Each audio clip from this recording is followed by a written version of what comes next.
Bonjour à toutes et à tous les amis, j'espère que vous allez bien. On se retrouve ce matin pour une très grosse matinale trading avec beaucoup d'informations décisives à vous partager. On va faire un tour comme tous les matins des différents marchés financiers, crypto, marché actions, forex et matières premières. On va parler évidemment aussi du système bancaire avec la faillite hier d'une nouvelle banque aux États-Unis, un Bitcoin qui a tout de suite réagi à la hausse, et puis on parlera un petit peu analyse fondamentale, macroéconomie, bref, on va parler de plein de sujets super intéressants ce matin parce qu'il y a plein de choses très importantes à vous partager. Donc voilà un petit peu le programme de cette matinale qui va lancer une journée très intéressante. J'espère que vous allez tous bien. Comme d'habitude, je vous invite à vous abonner, à rejoindre le serveur Discord et à poser vos questions. Je ferai des petites pauses régulièrement pour y répondre.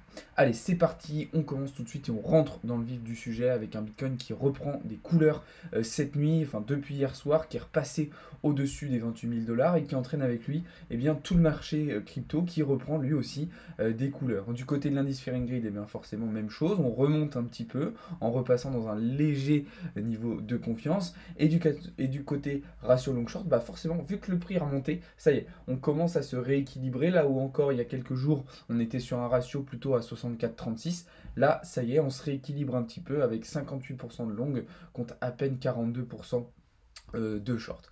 Comme je vous le disais, une très belle performance, des très belles performances de Bitcoin depuis hier soir. Comme vous le voyez, à partir de 18 h, ça a commencé à s'exciter avec un Bitcoin qui est dans un premier temps venu rechercher les 27 800 et qui les a cassés sans aucun souci pour s'approcher désormais de cette structure, celle des 28 800 $ environ, qu'on avait eu tant de mal à casser pendant tout le mois de mars. La question qui va se poser désormais, c'est est-ce qu'on va être rejeté ou est-ce qu'on va réintégrer cette structure? Alors comme je vous le disais, cette réaction de Bitcoin, elle est plutôt logique au vu de où se situait la liquidité. Je vous avais dit qu'on avait un très gros mur acheteur entre les 27 000 et les 28 000 $, ce qui a permis cette bonne réaction.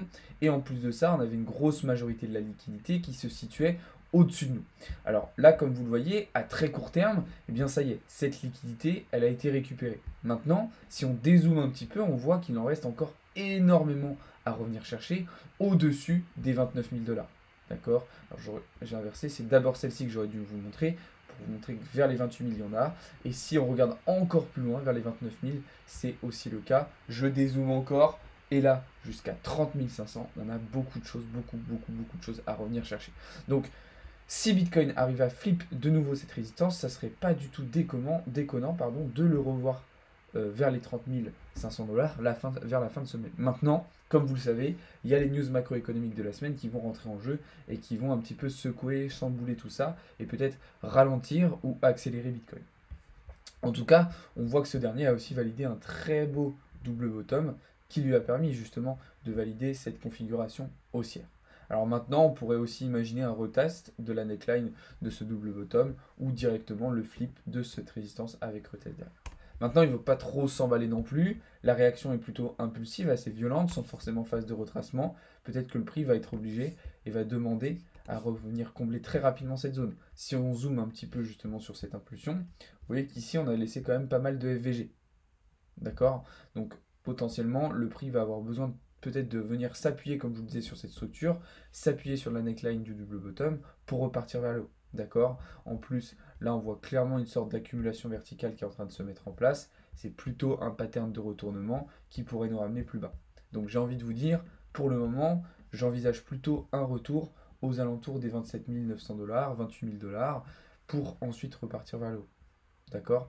Donc là, pourquoi pas une idée de short en fonction de la clôture H1 qu'on aura ici, avec quelque chose comme ça, un SL très serré au-dessus de la mèche précédente, et un SL dans ses alentours. Ça fait un tout petit ratio risque-récompense, mais ça peut se jouer. D'accord? Personnellement, c'est pas la position que je vais prendre, puisque je vais plutôt chercher de la continuation haussière et trader la tendance. Donc mon objectif ici, sera plutôt de chercher une entrée en longue dans cette zone, avec pour objectif de venir flip la résistance derrière. D'accord?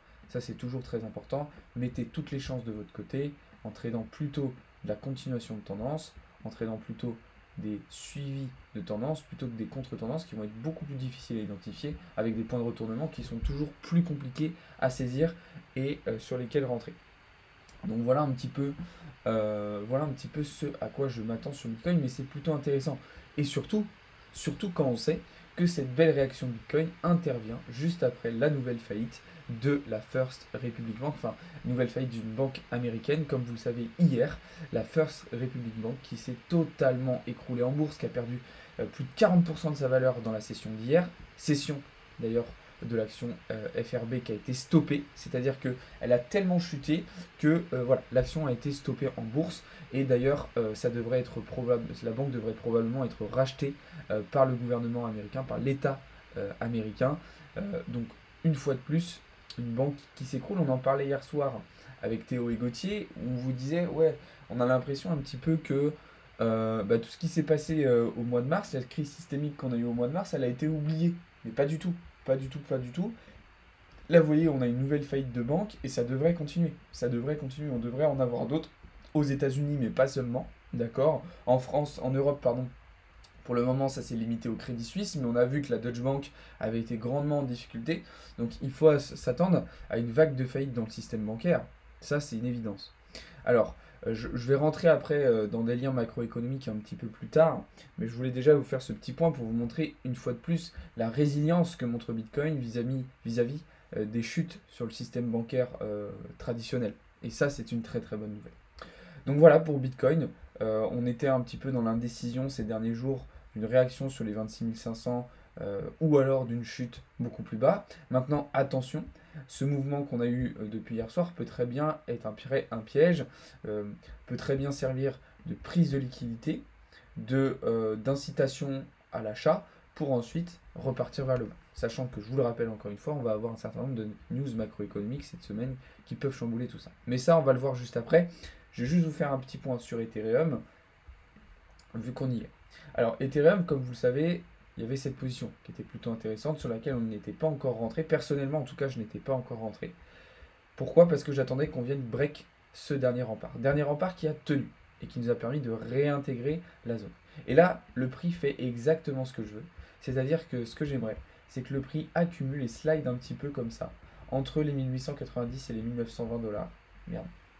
Pour ensuite prendre une position plutôt dans cette zone, d'accord, avec un SL au-dessus de la résistance qu'on a là, et quelque chose comme ça. Ça serait plutôt mon scénario. Maintenant, ce scénario, il se validera aussi en fonction de ce que fera Bitcoin, bien évidemment, mais pour le moment, ça respecte plutôt bien ce que je veux, donc on va rester en surveillance.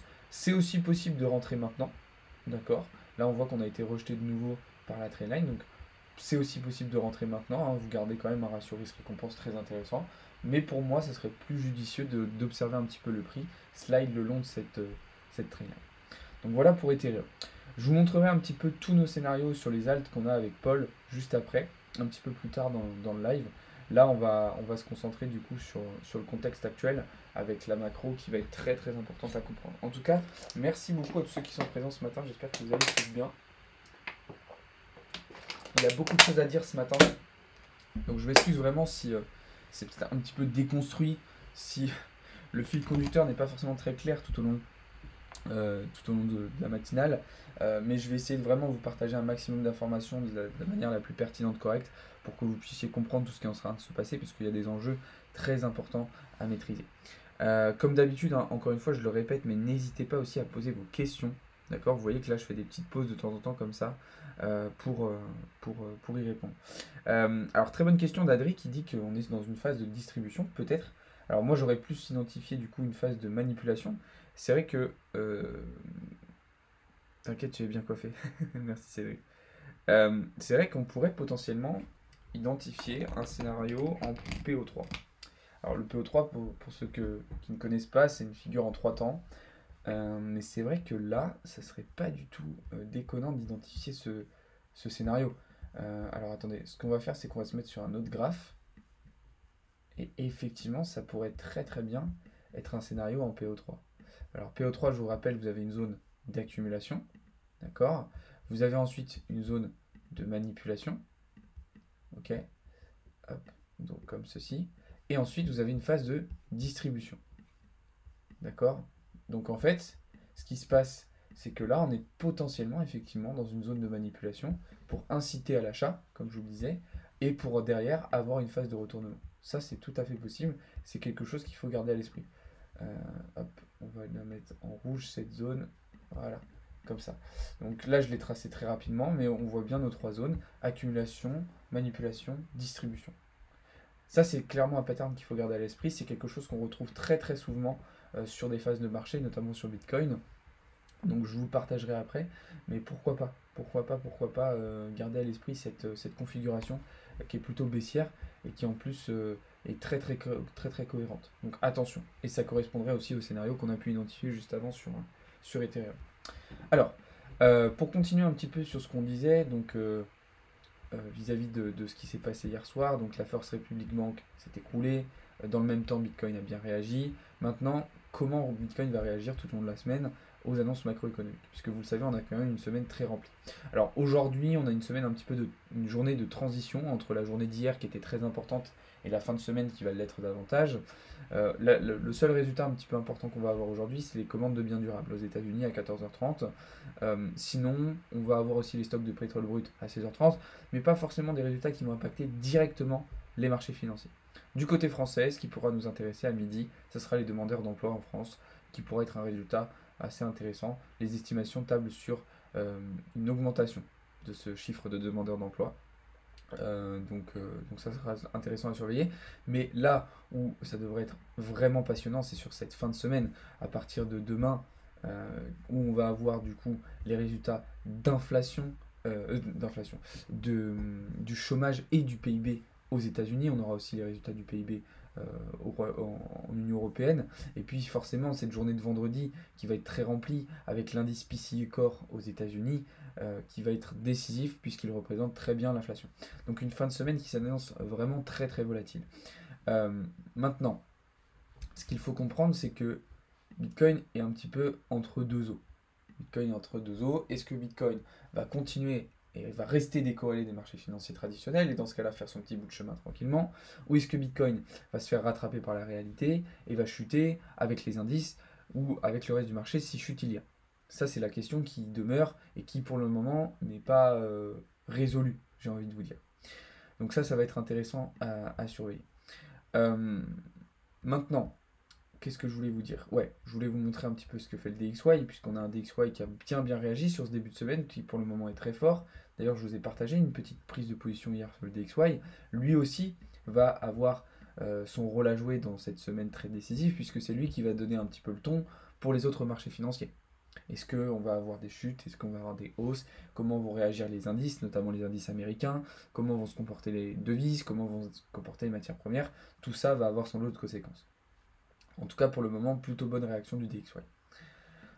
Donc voilà, un petit peu ce que je pouvais dire sur cette semaine qui est très chargée, où il y a beaucoup d'informations, beaucoup de choses à comprendre, beaucoup de choses à appréhender. Donc il faut être très prudent, parce qu'il y a aussi, du coup, forcément beaucoup d'éléments à prendre en compte, beaucoup de choses qui vont pouvoir faire varier les marchés dans un sens ou dans l'autre. Donc forcément, il faut anticiper tout ça et comprendre tout ça. Alors je reprends un petit peu vos questions. Tu es sur quelle plateforme de trading? Pour les cryptos, BitGet. On peut jeter un œil sur le gold, please. Je vois une baisse vers les 2970 aujourd'hui. Ouais, je vais regarder ça, Cédric. Une récession peut-elle amener à une chute des taux d'intérêt? Oui, tout à fait. Alors même avant ça, en fait, faut vendre en mai. Pourquoi? Pourquoi faudrait vendre en mai, Thomas? Enfin, ça dépend quoi? Qu'est-ce que tu veux vendre en mai? En fait, c'est une très bonne question ce que tu as posé Boule. Parce qu'en fait, ce qu'il faut comprendre, c'est que la hausse maintenue des taux d'intérêt directeurs entraîne une récession. D'accord? Et effectivement, après, une fois qu'on est en récession, les taux d'intérêt directeurs rebaissent. D'ailleurs, ça va me permettre de faire une transition avec ce que je voulais vous dire. Hier, on a appris que logiquement, le mois de mai, le FOMC du mois de mai devrait être la dernière hausse des taux d'intérêt directeurs. On avait, vous le savez, de base un pivot de la Fed qui aurait dû être effectué plutôt à l'été 2024, mais avec l'arrivée de la crise systémique bancaire au mois de mars dernier, ce pivot de la Fed devrait arriver plutôt au début de l'été 2023. Et c'est la raison pour laquelle le mois de mai devrait être le dernier mois dans lequel on va observer une hausse des taux d'intérêt directeurs. Pourquoi? Parce que visiblement, effectivement, l'inflation semble se maîtriser mieux que prévu. On a vu hier aussi avec la confiance des consommateurs une baisse de confiance et donc potentiellement une baisse de la consommation, ce qui permettra aussi un ralentissement de l'inflation.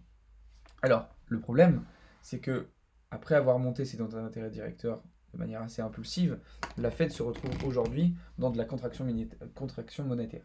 Ça, c'est la première fois que ça arrive depuis très longtemps. D'accord? On a une phase de contraction monétaire qui va être évidemment très compliquée à gérer, puisqu'elle va être, elle aussi, comment dire, elle va elle aussi alimenter la potentielle récession qu'on va avoir l'année prochaine. Et c'est la première fois sur les 90 dernières années que cette masse monétaire se contracte aux États-Unis. En fait, qu'est-ce qu'elle a fait la Fed? Elle a fait une politique de disette monétaire pour réduire l'inflation. Et en plus de ça, elle a injecté énormément de liquidités sur ces dernières années, et notamment sur ces 10 dernières années. On est donc passé d'une décennie d'orgie monétaire, pour reprendre les termes d'Anis Lajnef, à une décennie probablement qui sera plutôt récessionnaire, dans une récession qui serait en plus contrôlée, parce que c'est une récession contrôlée. Donc ça, c'est très très important de le comprendre. Euh, Maintenant, il faudra de toute façon voir ce qui va se passer lors du prochain FOMC qui arrivera début mai, et de voir un petit peu comment les marchés réagiront à cela. Est-ce que les marchés vont rester dans une optique de déplacement en fonction de news déflationnistes ou inflationnistes, ou est-ce que les marchés vont rentrer dans une interprétation des news macroéconomiques en fonction des estimations de bénéfices et de risques de récession? Ça, c'est tout à fait une question très intéressante qui aura son lot de conséquences et qui nous permettra d'appréhender et d'interpréter un petit peu mieux et de manière plus précise les résultats macroéconomiques qu'on aura dans les prochaines semaines. Donc voilà un petit peu ce que je voulais vous dire là-dessus. J'espère que je suis assez clair, j'espère que c'est pas trop confus, j'espère que vous comprenez bien. De toute façon, si jamais vous n'arrivez pas à suivre un petit peu toutes ces notions macroéconomiques, n'hésitez pas à venir poser vos questions directement dans le Discord, ça sera l'occasion d'en discuter et de vous expliquer un petit peu plus en détail toutes ces informations. Oui, je vois plutôt de la vente aussi sur les cryptos, Thomas, au mois de mai. Après, c'est compliqué de savoir d'un mois à l'autre exactement ce qui va se passer. Il y a beaucoup de choses qui rentrent en compte. Euh, Tu vois, par exemple, là, on ne sait pas exactement ce que va faire la Fed au mois de mai, de combien va monter ses taux d'intérêt directeurs. On n'a pas encore les résultats de la croissance là aux États-Unis, ni de l'inflation. Donc il y a plein d'éléments qu'on n'a pas encore en main, qu'on ne connaît pas encore, et donc forcément c'est compliqué d'agir dès maintenant.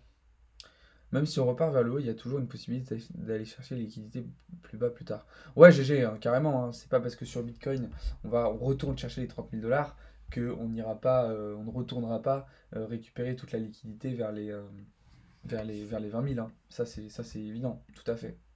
Tout à fait, tout à fait. T'as commencé le trading quand? Il y a 5 ans. Tu vois une montée sur quoi là? Bah, on va regarder ça juste après F20 Crew, t'inquiète. Est-ce qu'il y a un indice graphique qui permet d'anticiper une hausse ou une baisse des taux? Alors non, tu as des estimations de hausse ou de baisse des taux d'intérêt directeurs, mais ça c'est seulement des estimations. C'est pas du tout des indicateurs qui permettent de calculer tout ça. Oui, exactement, Kevin. Que penses-tu des nouveaux BRC20? Qu'est-ce que tu veux dire par des nouveaux BRC20? BRC20 c'est un nouveau réseau, hein. Il n'y en a pas plusieurs. Si je me trompe pas. Si je me trompe pas, si je me trompe pas. Alors, là, ce qu'on va faire, les amis, c'est qu'on va continuer un petit peu sur les cryptos et puis après, on ira sur les marchés financiers traditionnels. Ok. Alors là, ce que je vais faire, c'est que je vais reprendre un petit peu les setups que Paul vous a partagé hier dans le Discord, ok, hier soir. Paul vous a envoyé pas mal de scénarios sur les cryptos.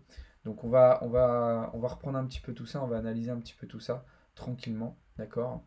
Donc là, on avait déjà premièrement le Casper que Paul voyait plutôt haussier, comme vous le voyez juste ici. Donc je rappelle, hein, pour ceux qui ne connaissent pas Paul, c'est un des traders de l'équipe Blockchain Capital qui intervient sur le Discord notamment, que vous avez déjà vu très très souvent en live avec moi.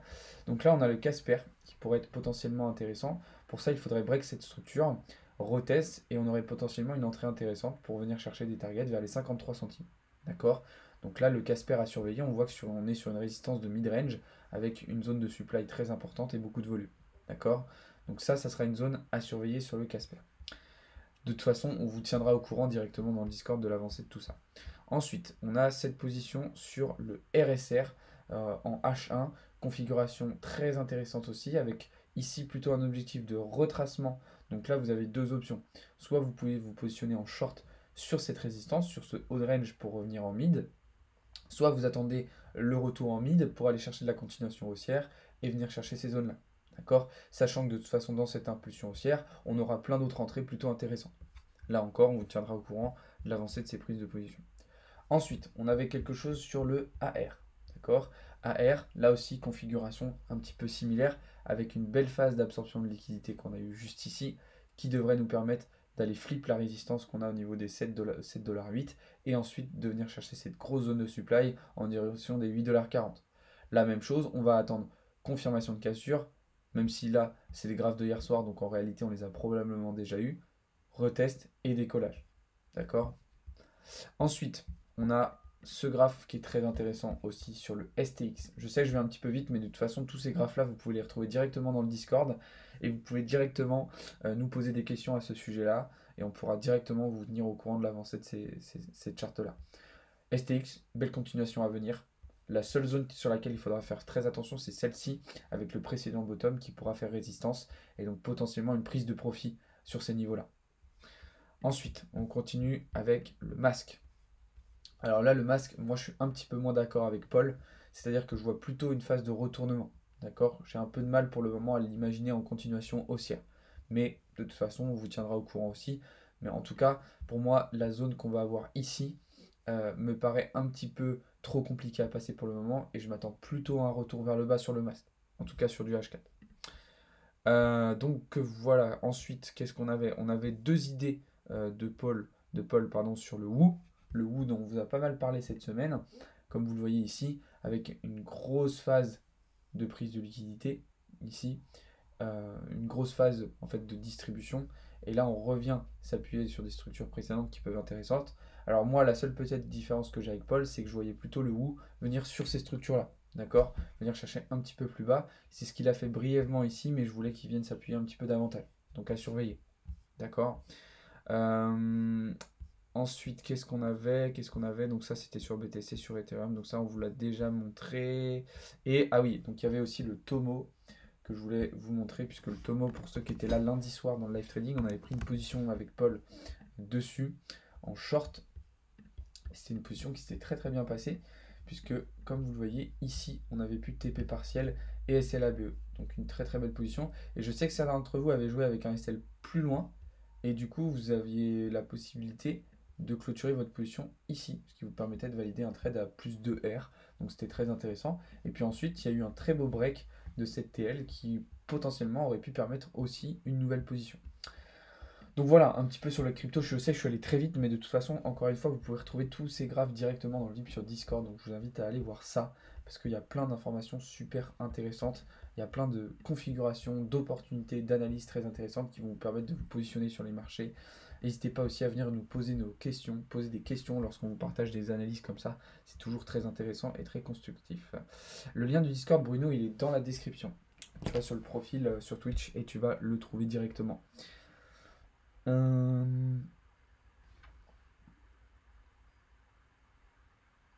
NFT sur blockchain Bitcoin. Ouais, les ordinals Thomas qui sont arrivés sur la blockchain Bitcoin. Exactement, on en a déjà parlé pas mal de fois. C'est un projet qui est très intéressant et qui a évidemment beaucoup de potentiel. Donc voilà un petit peu ce que je pouvais dire sur les cryptos. Alors du côté du Forex, on va faire un petit point aussi, puisqu'on avait, vous le savez, pas mal de positions qui étaient en cours. Je pense notamment à EURUSD, sur lequel on s'était repositionné du coup hier.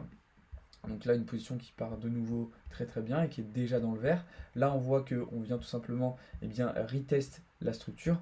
Donc j'ai envie de vous dire, même si certains ne sont pas encore rentrés, si on valide le retest ici de cette zone, derrière, vous pouvez très bien re-rentrer en position avec pour objectif la même chose, venir liquider toute cette impulsion haussière. Donc là, c'est tout à fait quelque chose d'envisageable. À la limite, vous placez votre stop loss voilà, au-dessus des précédentes mèches. Comme ça, si jamais retour il y a, vous pourrez être totalement protégé. Donc là, vous voyez qu'il y avait 1, 2, 3 entrées intéressantes à saisir sur EURUSD.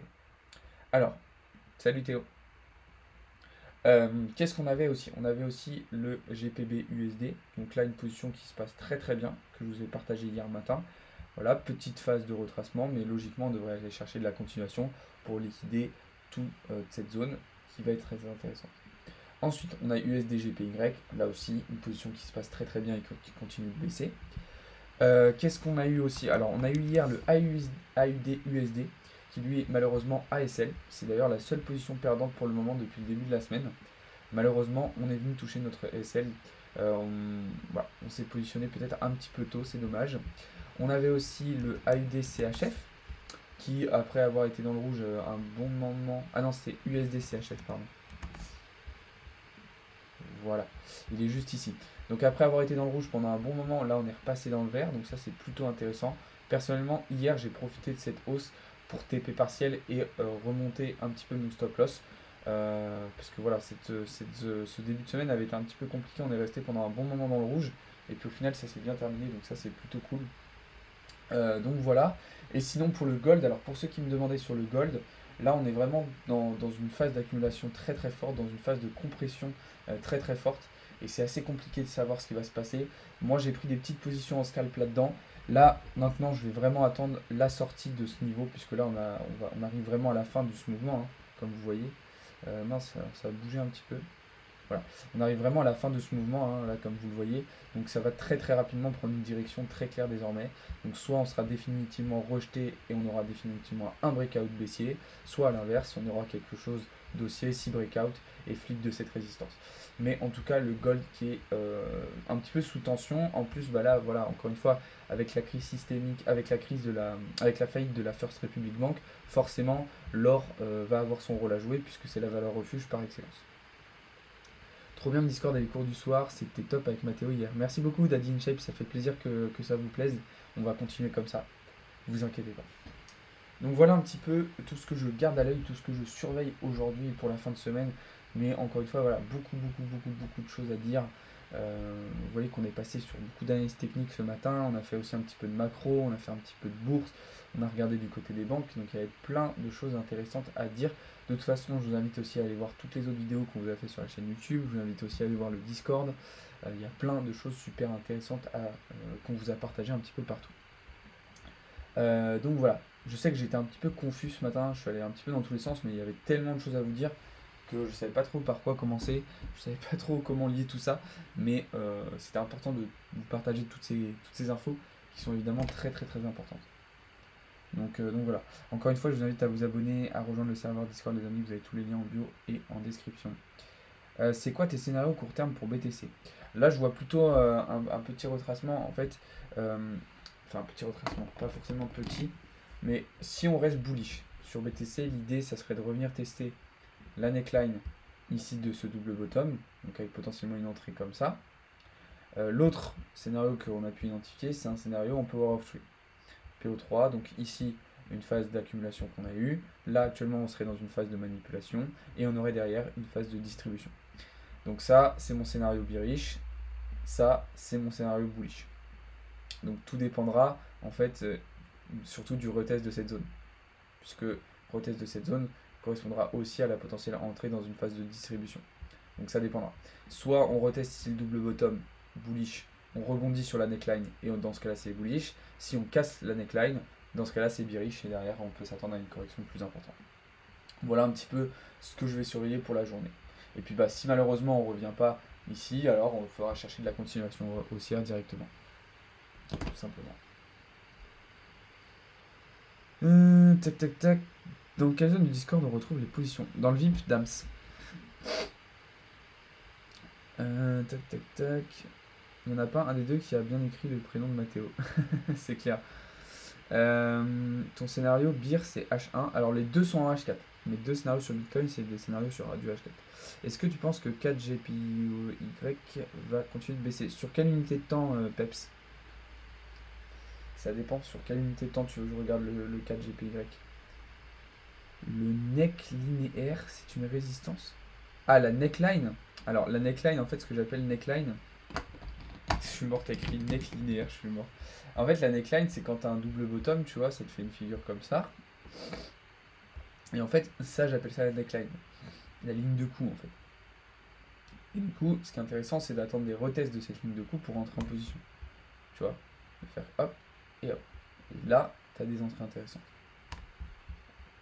Et ça peut servir aussi de confirmation. Si tu vois, on ne vient pas casser les necklines, si on est rejeté dessus, etc., bah, ça peut être des signaux de confirmation ou d'invalidation.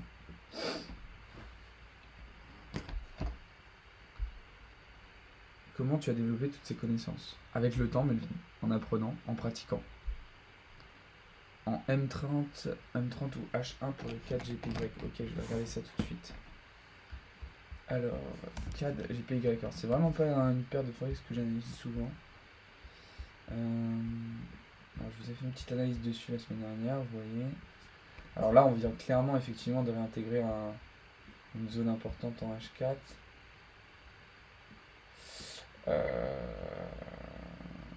Alors là, je pense qu'on peut plutôt imaginer quelque chose de haussier.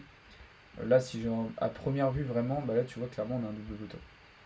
Clairement, on a un double bottom, on en parlait juste avant.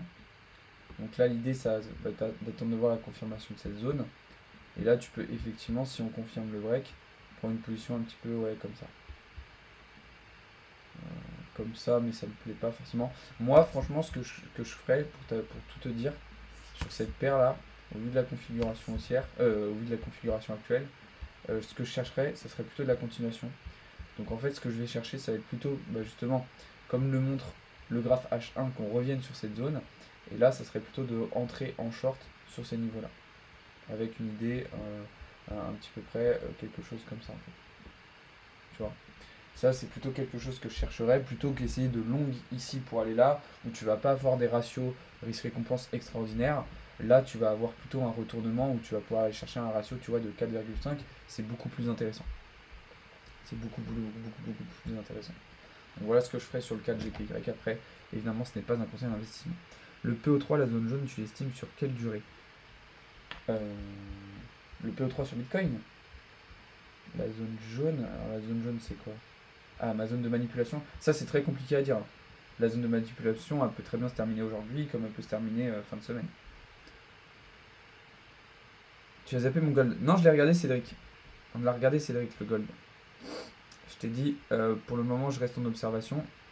Et on va attendre le breakout soit définitivement baissier, soit définitivement haussier en fonction de quelle direction, en fonction de quelle résistance on va flip dans les prochaines heures.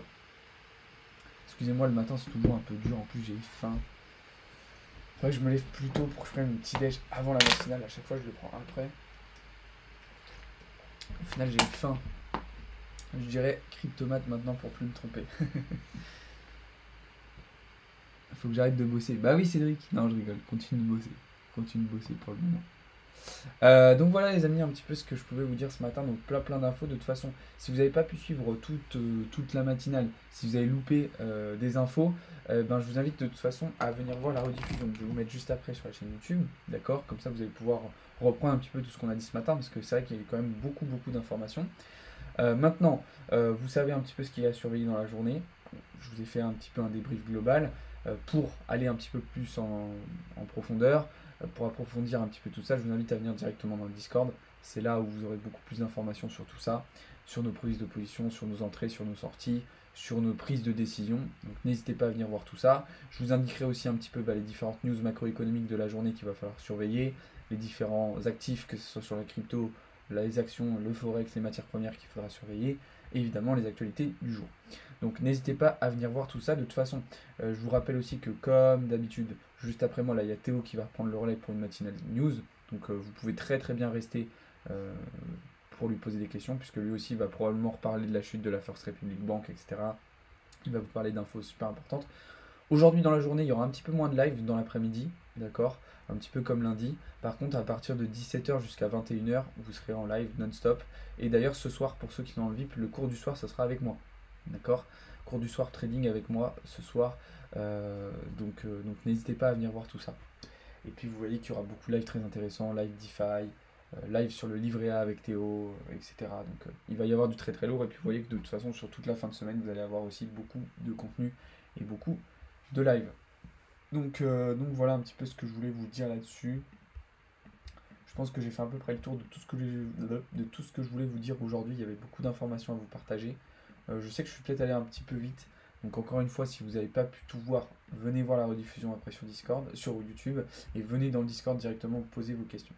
D'ailleurs, on va terminer cette petite matinale avec des réponses à vos questions, donc n'hésitez pas à me les poser. Tu connais l'application Trading 212, t'en penses quoi? Ouais, je l'utilisais avant, alors elle est pas trop mal, mais pas assez complète à mon goût, Christophe. Donc ça peut être bien pour commencer, mais en vrai, t'as quand même beaucoup mieux. Viens voir à quoi à la maison, c'est plus sympa. Avec plaisir, Cédric. Quel scénario tu vois sur l'US 30 en H4? Alors, l'US 30 en H4.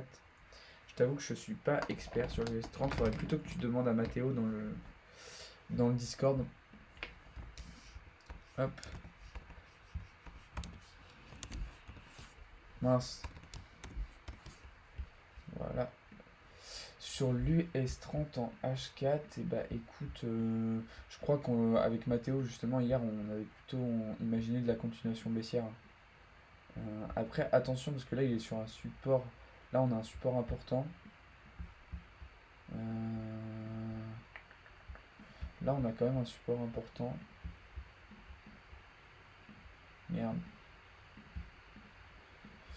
Donc attention, ouais. Attention, là, il faut surveiller ce niveau-là, qui va être intéressant. Soit on rebondit dessus, et dans ce cas-là, on peut plutôt imaginer un retour vers les 3000, vers les 34 800 points.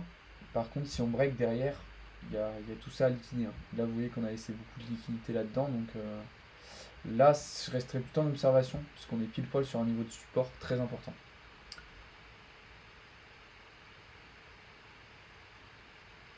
Donc voilà. Qu'est-ce que tu voulais dire pour Harmonia Deadpool? Qu'est-ce que tu penses de la plateforme Dex Screener pour les cryptos? Je l'utilise pas du tout, Melvin, mais pourquoi pas? Je l'utilise pas du tout. Voilà les amis. Bah écoutez, si vous n'avez pas d'autres questions, je vais vous laisser là. Théo va reprendre le relais d'ici une quinzaine de minutes, une petite quinzaine de minutes, donc restez à l'affût. Ok, là moi je vais cut le live maintenant, je vais vous mettre la rediffusion, je vais aller dans le Discord, et puis Théo va prendre le relais en live d'ici une quinzaine de minutes, donc soyez présents, ça va être aussi très très intéressant. Donc voilà, merci beaucoup à tous ceux qui étaient présents ce matin, comme d'habitude. Je vous invite à vous abonner. Je vous invite à rejoindre le Discord, vous avez le lien en bio et en description.